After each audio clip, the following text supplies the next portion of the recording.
day 42 of learning Valorant. We started off doing our fundamentals drills where I mostly fixed my issue of anticipating the bot spawn, which has been quite helpful. And I still move in the wrong direction, but I'm not anticipating moving in the wrong direction. Those are actually two separate issues, but we've almost fixed both of them completely. After that, we hopped into deathmatch, where today I was working on my peeking. So peeking, it's kind of two parts I was working on it, where one, I binded tab to my W key, so it would block my vision when I'm W keying, so that I won't like use W key while peeking around corners or when I'm anticipating a fight happening. This will help with, W key holding, which is one of my biggest hobbies. Another thing that I worked on was kind of breaking swings down into two types of swings. This is like the simplest, lowest level version of swinging, where it's like if you're close to a wall, you look at it and then you wide swing, and then if you're further from the corner as someone else, you like shift walk, because then you'll have angle advantage, or something like this. Now, I'm still trying to look in, watch tutorials, internalize them into a system that works in my head, but I tried to implement that into my games. And, a lot of the times you're kind of playing the game, you're like, oh, I'm about to go around a corner, I should try to, wide swing this, but then you hesitate, that hesitation slows your momentum, and then you get one tapped by a marshal in the head, and you regret all of your life decisions. Which was very unfortunate, but after that, this game, it was kind of back and forth. We started off with an early lead, but we started losing it. And at some point, I was like, okay, I'm taking this game a little bit too seriously. I need to chillax, take a couple deep breaths and not be so keyed in. So I actually re-enabled tab on my W key so that I could think I'm in a death match, because that's how I was practicing my death matches, and I played pretty okay. So there's no reason not to do it in the actual games as well. Now, it does get me killed in game number 2 because I left the tab screen thing on, which you could say, okay, you're kind of throwing into your teammates. But I think overall it helps with my movement and makes me more cognizant of their learning objective I'm trying to work on. So I think it's an overall positive, but it's hard to really know if this is trolling or not. I think it's a good idea. Now, there is some people have said, oh, you should try the knife out on W instead of tab. That you probably definitely wouldn't want to do in a game. The thing I don't like about that is it's just a pain to switch it back from your knife to your primary weapon, but I think it is probably a better teacher. So I might try it out eventually, but I honestly struggle with the tab screen up. So I think it's kind of going to be a thing where once I get good enough using tab on the W key, I'll try the knife on the W key. To really deeply ingrain perfect movement into my bones. Now, you could say, oh, it's not actually perfect movement because it's forcing you into a binary of either walking forward or not walking forward. But that's kind of more complex of an issue than I'd like to get into.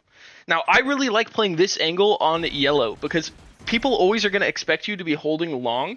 But if you sit and watch that angle, you can swing and catch the people that are looking all the way down the site, because they're going to think you're not yellow, because if you were yellow, you would have fought them already. Now, a lot of times they'll peek back there eventually, so you either just hold the angle for when they're about to clear the long ways down yellow by standing in I guess that'd be considered an off angle. All these terminologies. I don't know if you can, spam through that box on yellow right there. I did shoot at it a couple times. I guess that's something I need to test, because I think in a game later, or yesterday, whenever it was, there was an enemy behind that box, and then my teammate died to them because they tried to swing it. But I personally felt like it should be spammable. Now there, I was panicking a lot. We were getting into the later rounds. I was like, dang, I really want to win this game. And it's weird because you would think if your brain wanted to win, it would play perfectly. But it doesn't do that. It betrays you. And we ended up getting team MVP, winning this game, so we hop into the next one. We're on to a very, very nice map here. This map is...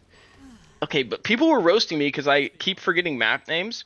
But I now know the name of Ascent. Okay, this one might be Sunset, but for some reason it doesn't seem very sunsetty. But that's the name that's popping into my head right now. Now, I probably could look it up, but we're too busy reviewing the quality of the play. Here, I kept the tab enabled on W, because I felt like it was helping me refine my play style, which is good. And I was trying to do those two types of swings I was talking about earlier, where, when you're close to a wall, you swing wide, and then when you're far away from a corner, you kind of slowly shift walk or, move maybe kind of slicing the pie or whatever. Now, I understand slicing the pie, but the problem is I don't know where to pre-aim. Now, you could say, oh, you could watch someone else to figure out where to pre-aim, but there's like 60,000 angles on every single map. And I feel like that's kind of a game sense thing that you slowly accumulate through time, right? Because I think there's a couple angles where I kind of do slice the pie, but it's only ones where I'm like, oh, a person's always standing right here, so maybe I can, pre-aim that. That was a horrible flash by the KO, and it almost works because I was just rushing my shots there too quickly. I did start listening to like this song, or it's like a playlist that's like at 100 BPM, because that's kind of like a decent firing rate for when you're bursting. I think technically you could do 110 without your recoil getting out of control, but 100 110, I feel like a lot of people don't make 110 BPM music. They probably just make 100 BPM music. Now, you could probably find it, but, I already found 100 BPM, and it's hard enough for me to do that. Technically, if I'm ever trying to squeak out a 0.1, 100 millisecond advantage, I might look into it again in the future.